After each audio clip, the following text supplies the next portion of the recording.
iman itu harus dirawat. Halo.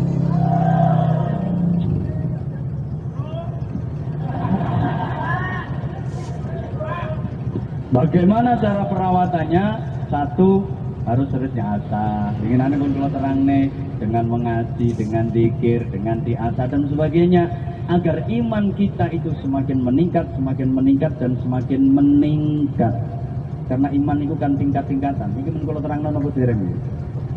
Iman itu ada 4 macam. Pinten Bu? Papat nopo? Macam nopo? Papat nopo? Bulet ae. Nomor 1, wonten rung orang melok urun rewel. Nomor 1, wonten imanun yazidu wala yanqusu. Ada iman yang selalu bertambah dan tidak pernah berkurang. Terus tambah, boten nate kurang. Niku imane sinten? Imanul anbiya'i wal mursalin. Imane para nabi, imane para rasul. Niku terus tambah dan tambah, tidak pernah berkurang. Ini iman yang harus kita contoh. Allahumma sholli ala Muhammad. Imane para nabi, imane para rasul kok iso tambah terus? Kita selidiki. Apakah kehidupannya para nabi, para rasul niku enak kok imane iso tambah terus? Ternyata tidak. Bapak Ibu para jamaah yang dipun mulyakaken, tidak ada nabi yang dimanja sama Allah.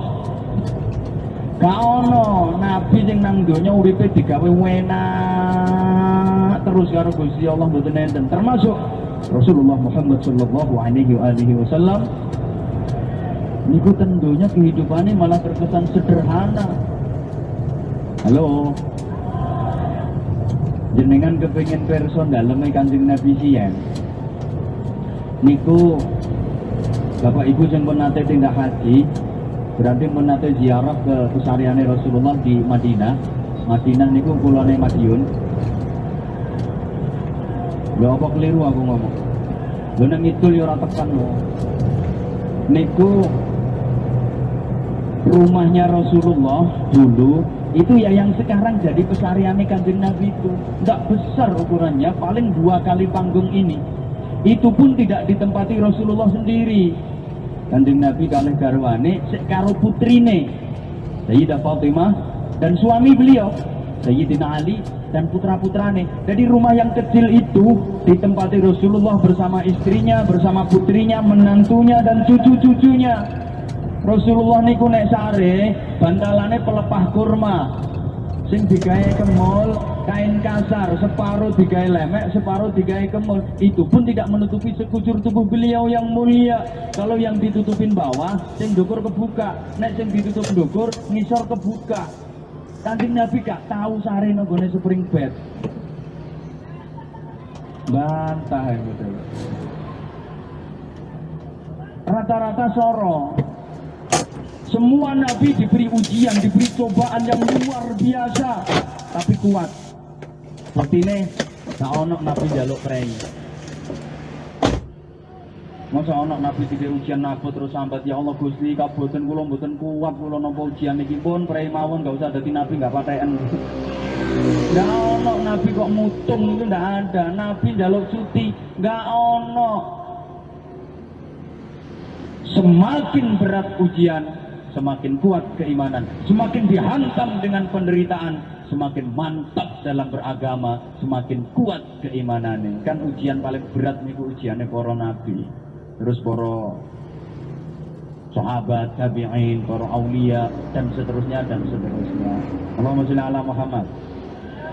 Yang kedua, wonten imanun la yazidu wa la yanqusu. Ada iman yang tidak pernah bertambah tapi juga tidak pernah berkurang, stabil, pancet mulai biyen sampai akhir zaman imane pancet. Niku imane sinten? Imanul malaikah. Imane malaikat iku gak tahu tambah, gak tahu kurang. Kenapa? Bapak Ibu, tambah lan kurange iman iku mergo amal sae lan kemaksiatan. Iman bertambah karena amal soleh, iman berkurang karena maksiat. Lah malaikat iku ora tau nambah amal, mulane imane nggak pernah tambah karena dia nggak pernah menambah amal. Malaikat itu monoton, nggak pernah melakukan amal tambahan. Ono malaikat yang diciptakan Allah diperintah untuk rukuk, mulai diciptakan sampai akhir zaman itu tugasnya omeng rukuk.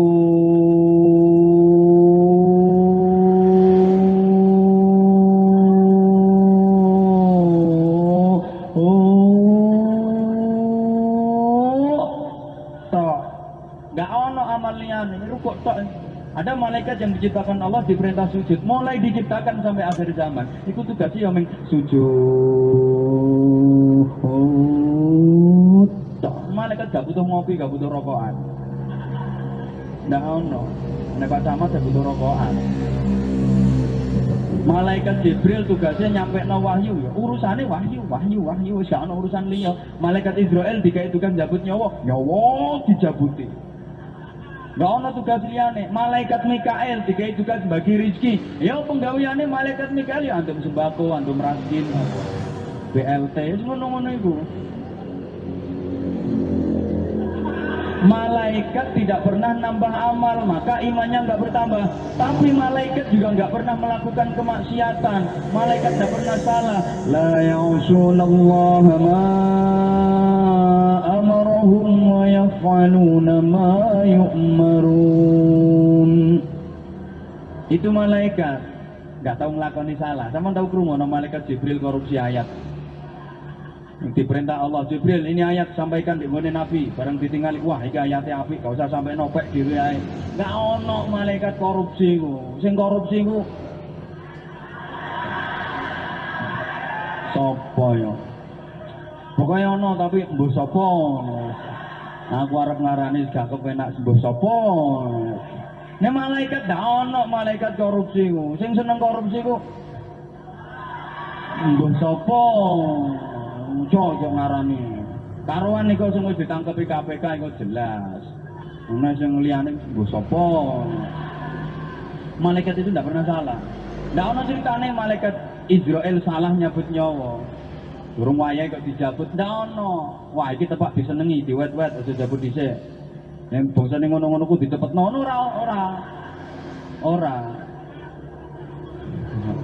Halo bro. Ora, jadi sesuai instruksi. Bisa jadi ngono karo Pak Camat matine dhisik kono. Atau sebaliknya, sing kene kari sing kono dhisik. Jadi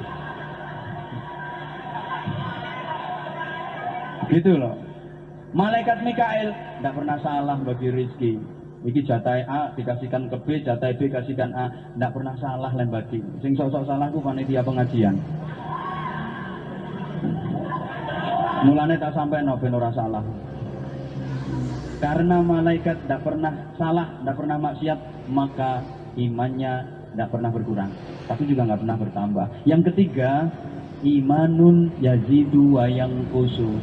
Ini iman yang bisa bertambah dan bisa berkurang. Rata-rata manusia, termasuk kula panjenengan sedaya sing rawuh mriki, imane kadang tambah, kadang iman kita itu fluktuatif. Understand? Ya wis ngono. Mengalami pasang, dijawab, mengalami pasang, naik, munggah.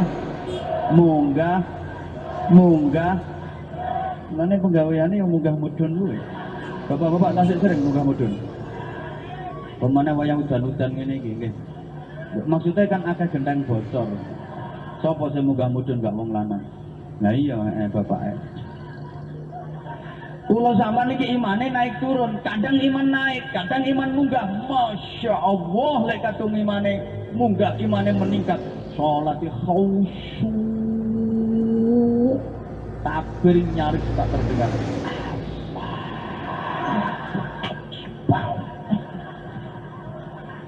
Lek gak ngono yo nyengkah-nyengkah ngantek nyampluk kandhane. Allahu Akbar.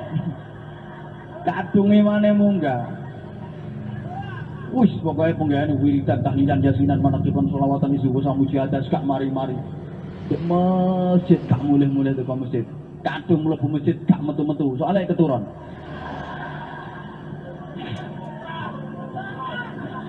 Tapi kadang iman turun, nek wis mudhun 3 wulan gak usah ke masjid.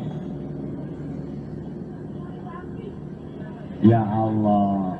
Ibu bapak, jamaah rahimakumullah, karena iman kita itu mengalami kenaikan, kadang juga mengalami keturunan, penurunan, maka harus dijaga. Jangan sampai iman itu turun drastis. Kalau bisa iman itu harus naik, gak usah ke puncak gunung. Terus naik. Caranya kita bercermin dari kehidupan para nabi, para rasul. Bagaimana? Apa? Hah? Lah, soalnya anak saya mengheningkan cipta ini. Orang upacara kok mengheningkan cipta. Ini kudu digetak kok. Gak ngono, gak gendereng kok. Ketika para nabi, para rasul menghadapi ujian, menghadapi penderitaan yang luar biasa, mereka, para nabi, para rasul, ujiannya gede, bukan hanya berhadapan dengan umat yang dapat kayak ngono-ngono kae. Halo bro. Gak tambah teman kok. Malahan berhadapan dengan keluarganya sendiri. Rata-rata para nabi itu dimusuhi batai dewe, dimusuhi familine dewe. Berhadapan dengan istrinya, ada yang berhadapan dengan bapaknya, ada yang berhadapan dengan anaknya, dengan paman-pamannya. Coba Nabi Lot dimusuhi bojone dewe, bojone Nabi lo mokong. Mulane sampean sing rumangsa dadi bojone kiai ora usah kemenye. Oh, aku kan penyanyi. Gitu lah wis bunyai terus mlebu swarga. Pret. Lho yang kiainya saja belum jaminan swarga kok. Lho iku sing bojone yai apa maneh sampean bojone RT wae ora?